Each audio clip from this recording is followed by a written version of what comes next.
Hi, everyone. I'm Kim Insley, and thank you for joining us for Navigating Life Transitions, a podcast where we bring together advisors experienced in financial life planning to talk about ways to navigate life's biggest challenges and changes, opportunities, and decisions.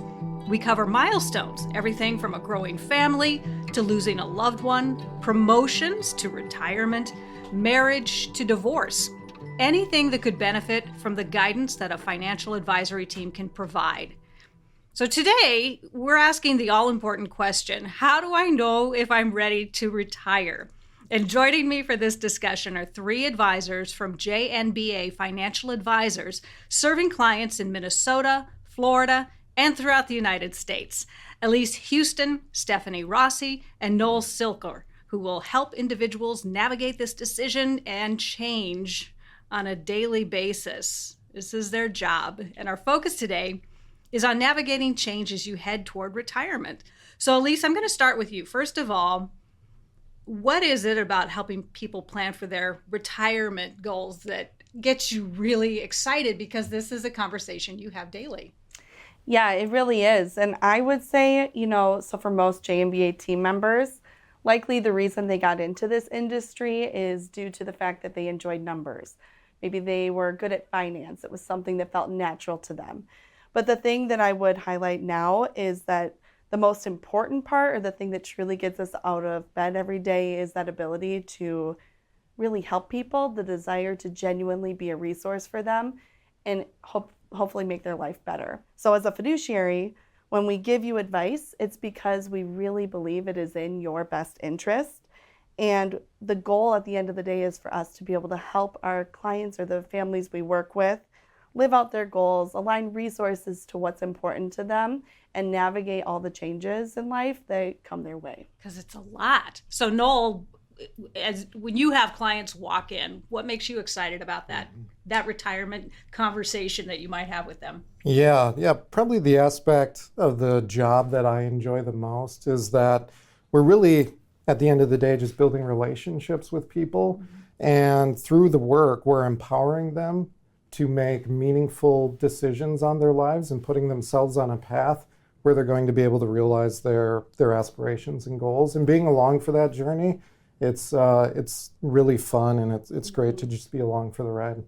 And it is a long journey, right, Stephanie? I mean, this is not someone who just comes in at age 60. Sometimes it is, right? But sometimes it's a 30-year-old who is planning over decades. Exactly. And I have to say that's probably one of the most rewarding things that we get to do. I've been in the business a long time, over 30 years.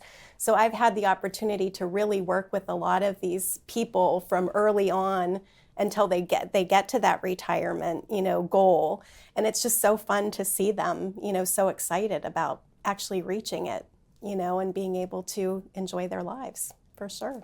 I actually love the whole personal finance thing. I read up on it. I get excited about it. I get weirded out when somebody says, you need 5 million to retire, you need 2 million to retire, or you need 1 million.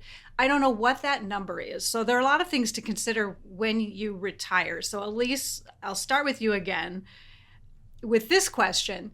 Is there a number, or is it something that's a spectrum? How do you look at that? Yeah, great question. And you're right. We get asked this a lot. It's the idea of, how am I doing compared to others who look like me? Exactly. How am I positioned for retirement compared to my peers? And really, it is personal. It's based on what you want to achieve in retirement, how you want your resources to be, the money you've accumulated. Maybe you want to leave a legacy later. Maybe you want to do more traveling and gifting during your retirement years than your neighbor. So there really isn't a specific number, but there is a lot of planning we can do with you to identify, are you on track and are you ready? And what, financial considerations should we take now and really review to make sure that you are set up for success to navigate this change? Because it is probably the biggest one you're going to experience. It's that change of traditional work life to your new normal. Maybe you're doing some board work, maybe you're just traveling and you want to be completely done. So there is a lot of things that we will discuss with the individuals and families we work with to make sure that they feel comfortable navigating this change. Yeah. So Stephanie, it's not just, okay, I want to travel. That's going to be a big bucks thing versus I already have my cabin on the lake and I just want to hang out there and read books.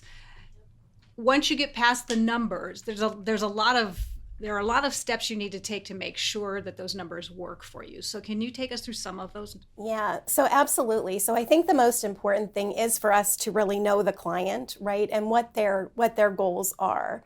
After we have that information and knowing what type of retirement they want to see, we can back up through those numbers to help them really come up with their cash flow, their monthly income, things like that. We can even plan extra for trips or big items that might be out there as well. And I just think the paperwork, and also like insurance considerations. I have no idea how to even begin to tap a 401k, that kind of stuff. So how do you work with clients with that? Yeah, well, there's a lot to talk about there, but I'll maybe... Oh, did I open up a big subject there? I'll start at a high level. So, I mean, as Elise... I could have asked you about taxes right off the top.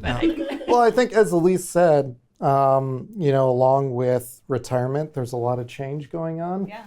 And with that, there's actually a lot of opportunities too. So whether it's tax or insurance, I mean, it's a great time to reevaluate, what kind of insurance do I have? Do I still need this? Mm-hmm. Maybe your mortgage is paid off. Maybe the kids are off and doing their own thing. Maybe it's not a necessity to have a life insurance policy covering that kind of goal any longer.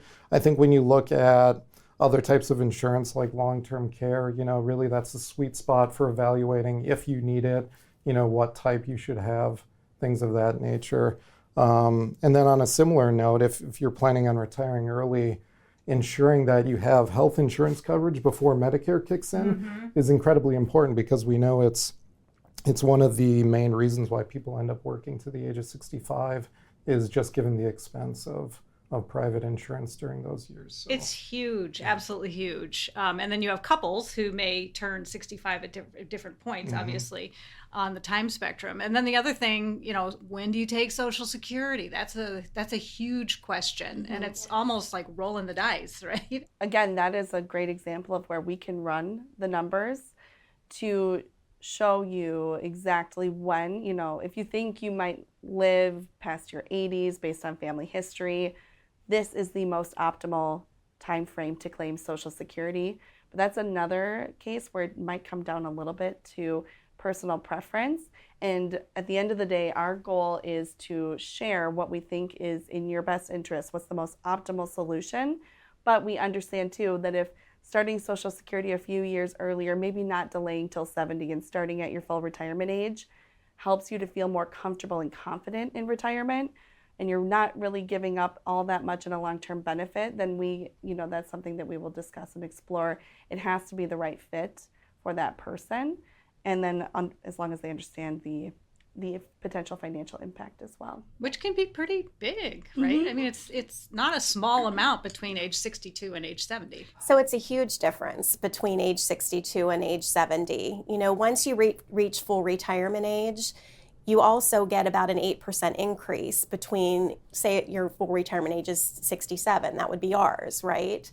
So there's about an 8% increase even between age 67 and age 70. So it can make a huge difference because you really have to look at Social Security. That's it's a fixed income that's coming in, right? Mm-hmm. If you're not relying on that, you might have, pension income or portfolio income. And so we try to help people kind of navigate that.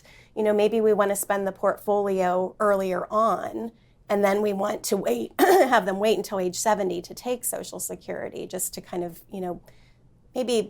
just to build those numbers up a little bit. And you bring up a good point too, because it's not just a silver platter, here's your plan, static. It changes as you age. It changes, yes, absolutely.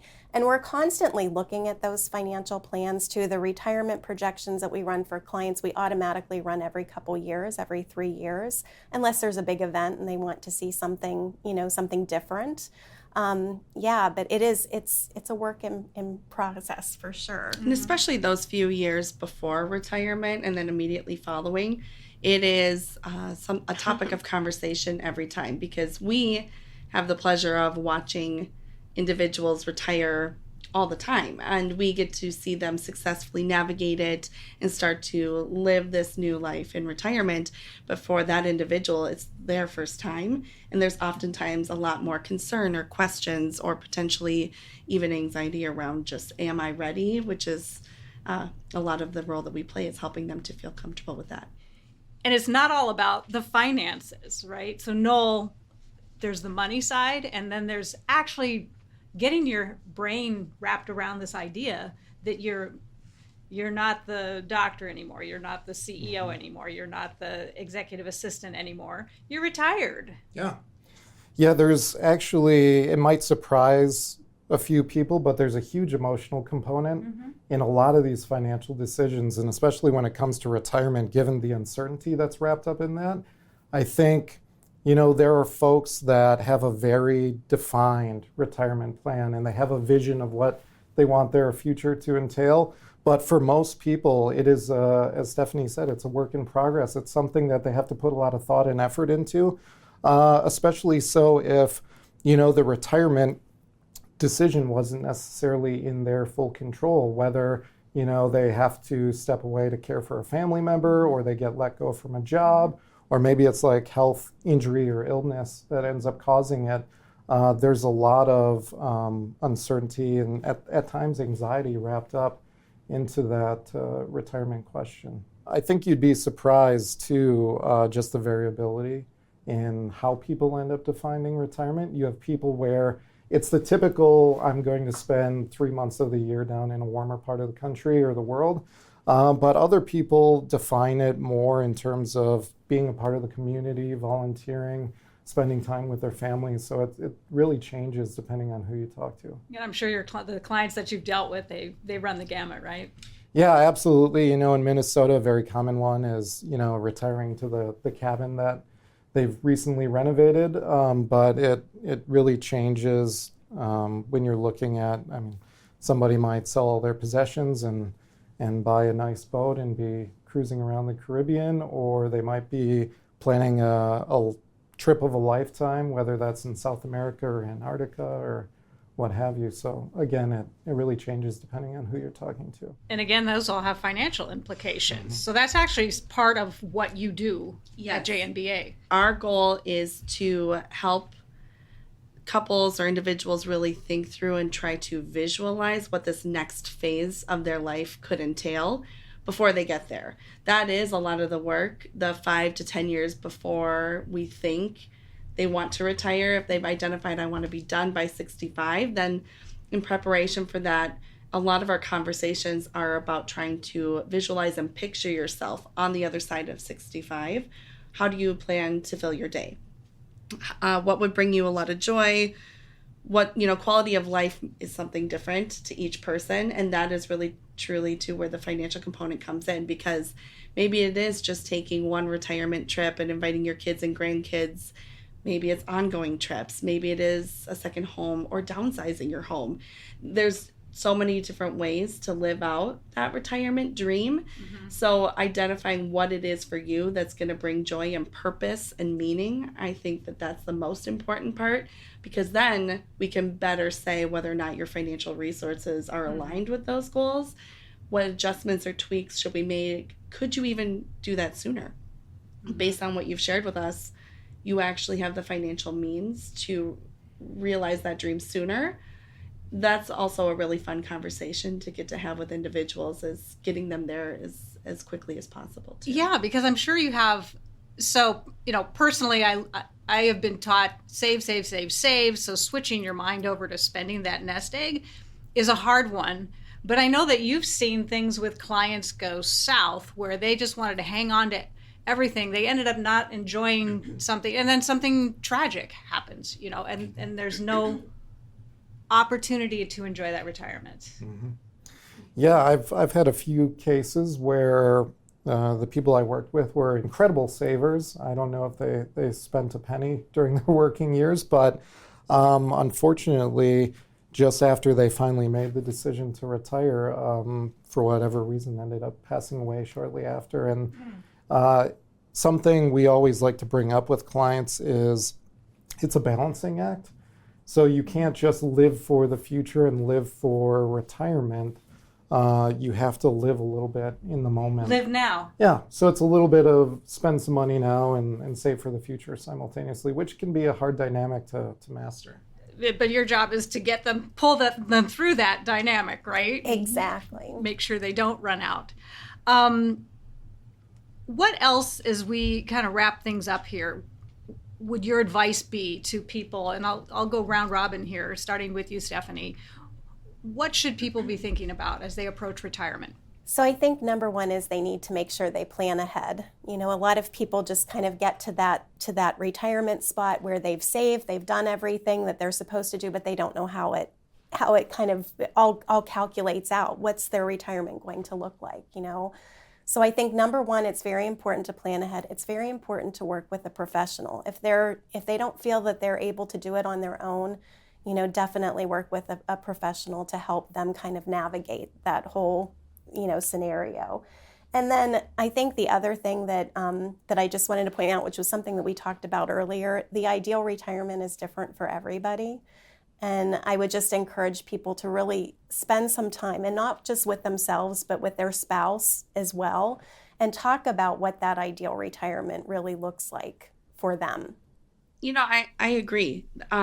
The more you do this, you realize there is no rule of thumb necessarily. It really is unique person to person. I really believe, though, that true success comes from taking the time to really visualize your future, put thought and energy into how you want to spend your days, you know, what your identity is going to be. I think that is probably the hardest part, is letting go of yourself as you mentioned before, CEO of XYZ company, and really understanding who do you want to be. If you had time, you know, maybe time was not a flexible resource to you before. You had busy days, you had a busy working life. Well, now that you have more time, how do you want to spend that time? And then we can do the role of really figuring out, how do we grow your resources, align your assets to make sure that you can do all those things, but really thinking through, again, if time wasn't a factor, who do I want to be, and how do I want to make an impact and spend my days? So Noel, anything to add to that as we close out here?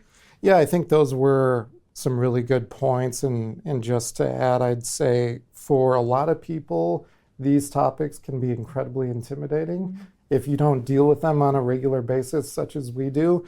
And I would just suggest, don't try to do everything at once. As we talked about earlier, it is a work in progress. So take things in baby steps and try to allow the emotional or the more tangible aspect of it lead the conversation. Really think about what it is you want to do, and then work with somebody like ourselves to help you back into what the numbers are and what those financial decisions are. Let someone else take a little bit of the load off for you, right? Exactly. Exactly. Well, Elise, Stephanie, and Noel, I want to thank you very much for this. And we hope that you'll tune in to our other Navigating Life Transitions podcasts, and help yourself to the free resources, by the way, on JNBA's website, which is jnba.com. And if you have questions about your own journey toward retirement, or if you want to learn more about how JNBA can help you with your financial life goals, just give them a call. It's 952-844-0995. Or you can just use the contact form on jnba.com to schedule a complimentary, no obligation call with their experienced and multi-generational team. So we want to thank you again for listening. I'm Kim Insley, and I look forward to navigating more life transitions with you on our next podcast. Important disclosure information. Past performance may not be indicative of future results. Different types of investments involve varying degrees of risk.